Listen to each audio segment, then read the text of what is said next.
ಇನ್ನು ಈ ಖಾತೆ ಹಂಚಿಕೆ ವಿಚಾರಕ್ಕೆ ಸಂಬಂಧಪಟ್ಟಂಗೆ ಹಿರಿಯ ನಾಯಕ ಸತೀಶ್ ಜಾರಕಿಹೊಳಿ ಮಾತಾಡಿದ್ದಾರೆ. ಸೋಮವಾರದಷ್ಟೊತ್ತಿಗೆ ಖಾತೆ ಹಂಚಿಕೆ ಆಗಬಹುದು ಅಂತಾರೆ ಅವರು. ನಾಳೆ ಬಿಟ್ಟು ನಾಡಿದ್ದು ಬಹುತೇಕ ಫೈನಲ್ ಆಗುತ್ತೆ ಅಂತ. ಡಿ ಕೆ ಶಿವಕುಮಾರ್ ಇವತ್ತು ದೆಹಲಿಗೆ ಹೋಗ್ತಾ ಇದ್ದಾರೆ. ಅದಾದಮೇಲೆ ಎಲ್ಲವೂ ಕೂಡ ನಿರ್ಧಾರ ಆಗಬಹುದು. ಸಂಪುಟದಲ್ಲಿ ಏನಾದರೂ ಬದಲಾವಣೆ ಅದು ಇದು ಮಂತ್ರಿಗಳನ್ನ ಯಾರನ್ನಾದರೂ ತೆಗಿತಾರಾ, ಮತ್ತು ಯಾರನ್ನಾದರೂ ಕೃಷ್ಣಪ್ಪ ಸೇರಿದಂತೆ ಬೇರೆ ಬೇರೆ ಹೆಸರುಗಳು ಬರ್ತಾ ಇದೆಯಲ್ಲ ಅದನ್ನು ಸೇರಿಸ್ತಾರಾ ಅನ್ನೋದ್ರ ಬಗ್ಗೆ ನನಗೆ ಗೊತ್ತಿಲ್ಲ ಅಂತ ಹೇಳಿದ್ದಾರೆ ಸತೀಶ್.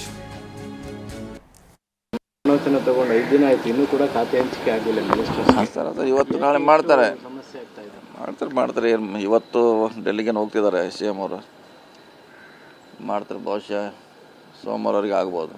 5-6 ದಿನ ಮಾತ್ರ ಸೆಷನ್ನಿಗೆ ಬಾಕಿ ಇರುವಂಥ ದಿನಗಳು ಸರ್. ಅಷ್ಟೊಳಗಡೆ ಆನ್ಸರ್ ಕೊಡಬೇಕು, ಅವ್ರು ಪ್ರಿಪೇರ್ ಆಗಬೇಕು.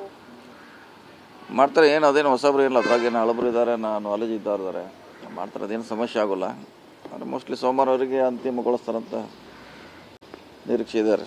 ಈಗ ಒಂದು ಚರ್ಚೆ ನಡೀತಾ ಇದೆ ಸರ್, ಕೆಲವರು ಬದಲಾವಣೆ ಮಾಡಿ ಅಸಮಾಧಾನಿತರಿಗೆ ಅವಕಾಶ ಕೊಡಬೇಕು ಅನ್ನೋದು. ಅದೇನು ಮಾಡೋದು ಸರಿ ಇದೆಯಾ ಅಥವಾ ಹೆಂಗೆ ಸರ್? ಗೊತ್ತಿಲ್ಲ, ಅದ್ರ ಬಗ್ಗೆ ನನಗೆ ಗೊತ್ತಿಲ್ಲ. ಇಲ್ಲಿ ಸಹಜ ಭೇಟಿ ಅಷ್ಟೇ, ಅಲ್ಲೇನು ವಿಶೇಷ ಏನಿಲ್ಲ. ಮುದ್ದೆ ನೇಮಕ ಮಾಡೋ ಜೀವಂತ ಇದೆಯಾ ಸರ್?